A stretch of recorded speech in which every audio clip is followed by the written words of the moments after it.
একদিন তোমারি নাম মসজিদে হবে আলাম। একদিন তোমারি নাম মসজিদে হবে আলাম। তৈরি থেকো তৈরি রেখো কবরে মান সামান। একদিন তোমারি নাম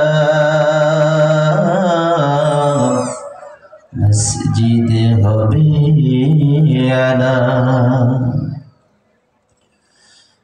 একদিন তোমাকে পড়িয়ে কাফন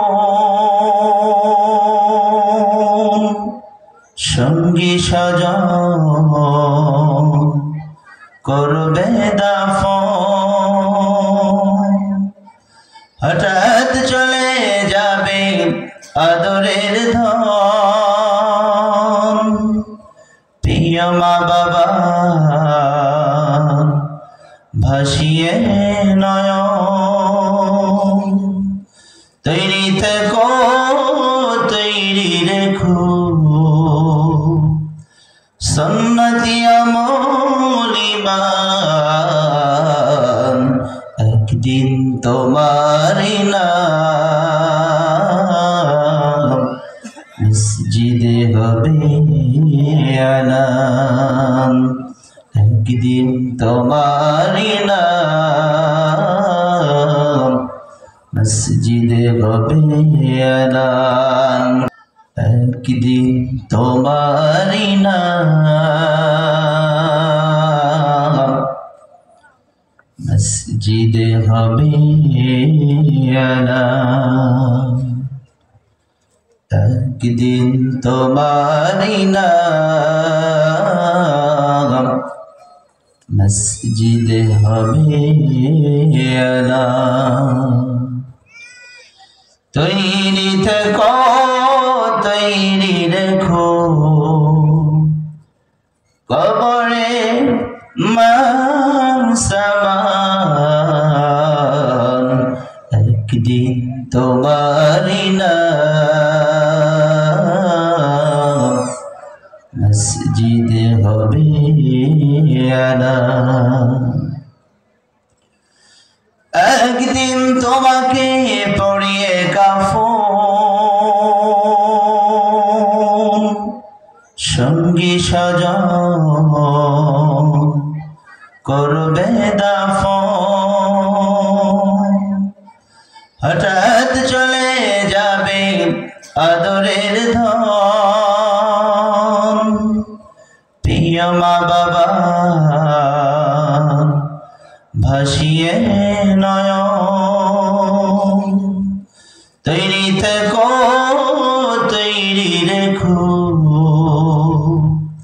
সুন্নতি আমল ঈমান। একদিন তোমারি নাম মসজিদে হবে আলাম। একটা সন্তানের জন্য এটা কত কষ্টের। এখানে যারা বাবা হারিয়েছেন অথবা আল্লাহ যাদের বোঝার তৌফিক দিয়েছেন তারা বোঝেন। আজকের এই অবস্থায় দাঁড়িয়ে আমি বলতে চাই, আমার পরিবারে মনে হয় আমি বাবাকে সবচেয়ে কম ভালোবেসেছি, কিন্তু আমার পরিবারের আরো অনেকেই যারা রয়েছেন তারা আমার চেয়ে অনেক বেশি ভালোবাসতেন। কিন্তু আমি যে কতখানি ভালোবাসি সেটা আমার ভাষায় প্রকাশ করবার কোনো সুযোগ নেই। পৃথিবীর সবচেয়ে বেশি ভালোবেসেছি বাবাকে। সেজন্য আমার শোকাহত পরিবারের জন্য আপনাদের কাছে দোয়া চাই। এই কথাটা কেন বলছি? পৃথিবীর সবাই আমার পরিবারকে সহযোগিতা করা শুরু করলো, কিন্তু ভাবুন তো, আপনাদের কোনো একজনের দোয়া কবুল হওয়ার কারণে আল্লাহ নিজে আমাদের সকলের জন্য সাহায্যকারী হয়ে গেল। এটাই কি সবচেয়ে বেশি মূল্যবান নয়? সুতরাং আপনাদের কাছে দোয়া চাই, আল্লাহ যেন আমাদের সাহায্যকারী হন। আল্লাহুম্মা আমিন। দ্বিতীয় যে কথা বলতে চাই সেটি হলো, বাবার কথা যদি বলতে থাকি, আজকে এখানে দাঁড়িয়ে আমি বারবার স্মরণ করছি বাবার কথা। বাবা যখন জেলখানায় গেলেন, আমি মহেন্দ্রপুরে আসলে পুরো এলাকাটা ঘুরে দেখার চেষ্টা করি। জেলখানায় থাকাকালে কত মানুষ যে আমাকে ধরেছেন এবং বলেছেন তোমার বাবা গোপনে আমাকে সাহায্য করেছে। বাবার কতজন ছাত্র যে আমাকে ধরে বলেছেন যে আমার স্যার আব্দুল শাকুর স্যার আমাকে এভাবে সহযোগিতা করেছেন। আমি বাবাকে গোপনে অনেক ভালো কাজ করতে দেখেছি। এটা আমি সন্তান হিসেবে নয়, আমার বিশ্বাস আপনারাও এই বিষয়গুলি জানেন তো। আজকের এখানে দাঁড়িয়ে আল্লাহকে সাক্ষী রেখে আপনাদের কাছ থেকে আমি শুনতে চাই, আমার বাবার গুণ বৈশিষ্ট্য কি জান্নাতি মানুষের গুণ বৈশিষ্ট্য ছিল? আল্লাহর কাছে দোয়া করি। আমি এই সংবাদ শোনার পর থেকেই চিন্তা করছিলাম যে আমি সবচেয়ে বেশি খুশি হতাম যদি কেউ আমাকে এসে বলতো যে তোর বাবাকে জান্নাতে দেওয়া হয়েছে। সুতরাং আপনাদের কাছে দোয়া করি, যারাই কষ্ট করে এসেছেন বাবার জন্য একটি দোয়াই, সারা জীবন যে আল্লাহর সন্তুষ্টির স্বপ্ন দেখিয়েছেন। আমরা যখন পারিবারিক বৈঠকে বসতাম, তিনি বলতেন যে আমি তোমাদেরকে বলতে পারবো না যে ঢাকায় একটি বাড়ি বানিয়ে দেব, এটাও বলতে পারবো না যে পাবনা শহরে একটা ভালো বাড়ি তোমাদের জন্য বানাতে পারবো, কিন্তু আমি তোমাদের কিছু কথা বলতে পারি যে কথাগুলি মানার কারণে আল্লাহ জান্নাতে একটি বাড়ি বানিয়ে দিতে পারেন। সুতরাং আমি তোমাদের ওসিয়ত করছি যে তোমরা জান্নাতে বাড়ি বানানোর ব্যাপারে সিদ্ধান্ত নাও। আমরা অনেক পারিবারিক বৈঠকে এই কথাগুলি শুনেছি, তিনি শুনিয়েছেন। সুতরাং আজকের এখানে দাঁড়িয়ে বাবার নামে আরো যত কথাই আপনারা বলবেন ভালো কথা, তার সাথে একটি কাজ অবশ্যই করার বিনীত অনুরোধ করছি যে আল্লাহ যেন বাবার সব গুনাহগুলি মাফ করে তার স্বপ্ন আল্লাহর সন্তুষ্টি তার জন্য কবুল করেন। আল্লাহুম্মা আমিন। আমি সবচেয়ে বেশি খুশি হতাম যদি কেউ আমাকে এসে আজকে খবরটা দিত যে তোর বাবাকে জান্নাতে দেওয়া হয়েছে।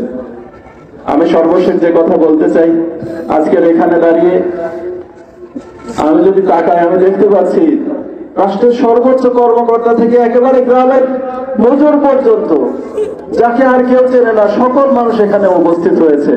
এখানে দাঁড়িয়ে আমার কথা বলাটা বড্ড বেমানান, কিন্তু পরিবারের বড় সন্তান হিসেবে আমাকে দাঁড়াতে হয়েছে। আপনারা যারাই কষ্ট করে এসেছেন, আল্লাহর জন্য ভালোবাসা প্রকাশ করেছেন, আমি আল্লাহর কাছে দোয়া করি আপনাদের ভালোবাসা যেন আল্লাহ তার সন্তুষ্টির জন্য কবুল করেন। সকলকে ধন্যবাদ জানাচ্ছি। বাবা আমাকে হাসি মুখে কথা বলতে শিখিয়েছেন, কারোর সাথে দেখা হলেই কুশলাদি বিনিময়ের কথা বলেছেন, কিন্তু আজকে অনেকের সাথে আমার দেখা হয়েছে, আমি তাদের সাথে কুশল বিনিময় করতে পারিনি, কারণ বাবার নেই। এই কথাটা যখনই চিন্তা করছি আমার কথা বলতে কষ্ট হচ্ছে। আমি কাকে জিজ্ঞাসা করবো যে আপনি কেমন আছেন, অথচ এটা বাবা শিখিয়েছিলেন। শেষ কথা বলতে চাই যে বাবা আল্লাহর হক অনেক বেশি গুরুত্ব দিয়েছেন, সবচেয়ে বেশি। আবার এর পাশাপাশি আল্লাহ মাফ করবেন না বান্দার হক যদি ক্ষমা না করা হয়। আজকে আমি ছোট, কিন্তু তারপরেও যে ইসলাম শিখেছি সেই ইসলামের আইনের কারণেই আমাকে বলতে হচ্ছে যে বাবা আঞ্চলিক পর্যায়ে তিনি একজন পরিচিত মানুষ ছিলেন, ইসলামের খেদমত করে গিয়েছেন, সামাজিক কাজ করেছেন, যার কারণে অনেকের সাথে বড় বড় অর্থনৈতিক লেনদেনে তাকে যুক্ত থাকতে হয়েছে। আবার ব্রাহ্ম পর্যায় পর্যন্ত তিনি বড় বড় অর্থনৈতিক লেনদেনের সাথে যুক্ত ছিলেন। আমি তার আমানতদারিতার ব্যাপারে সাক্ষী দিচ্ছি, কিন্তু তারপরেও যে কোনো ধরনের অর্থনীতি সংক্রান্ত যোগাযোগ যদি করা দরকার হয়, আমার অভিভাবকরা আছেন এখানে, তাদের মাধ্যমে আপনারা আমাদেরকে জানালে আমরা অবশ্যই বান্দার হকের ব্যাপারে সর্বোচ্চ চেষ্টা করব যেন আমার বাবার নাজাতটা কবুল হয়। সকলকে ধন্যবাদ জানিয়ে আমরা এখনই জানাজার নামাজ শুরু করছি।